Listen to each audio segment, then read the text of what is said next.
السلام علیکم۔ مرحوم والدین کے ایصال ثواب کے لیے کر سکنے کا مطلب اگر یہ ہے کہ ہم کوئی ان کے لیے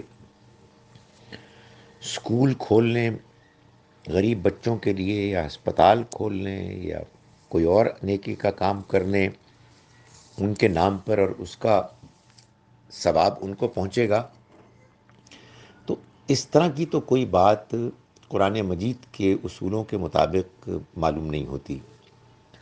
آپ کو کوئی روک نہیں سکتا۔ بڑی اچھی بات ہے اگر آپ اپنے والدین کے نام پر کوئی ایسا کام کر لیں، لیکن یہ بات کہ اس کا ثواب ان کو پہنچے گا، اللہ تعالیٰ نے اس کی کوئی گارنٹی نہیں دی، بلکہ یہ فرمایا ہے کہ انسان کے وہی چیز کام آئے گی جو وہ خود کرتا ہے۔ لیس للانسان الا ما سعی۔ آپ ان کے لیے کچھ نہیں کر سکتے، وہ آپ کے لیے کچھ نہیں کر سکتے۔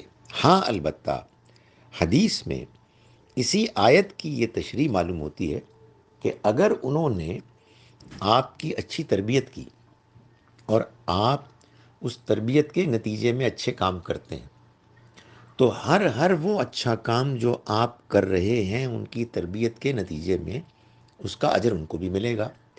یہ اصل میں انہی کا کام ہے، انہی کی نیکی ہے جو ان کے کام آ رہی ہے۔ اور مزید یہ کہا گیا ہے حدیث میں کہ نیک اولاد ان کے لیے دعا کرے جو ان کے لیے سود مند فائدہ مند ہوگی۔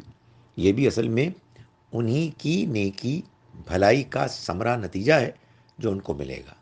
لیکن یہ کہ آپ اپنی طرف سے نماز پڑھیں، روزہ رکھیں، حج کریں، عمرہ کریں، کوئی صدقہ خیرات کریں اور اس کا ثواب سارے کا سارا ان کو پہنچے، اس طرح کی کوئی بات ہم کو نہیں بتائی گئی، اور یہ قرآن مجید کے اس اصول کے خلاف ہے جس میں یہ کہا گیا ہے کہ لیس للانسان الا ما سعی۔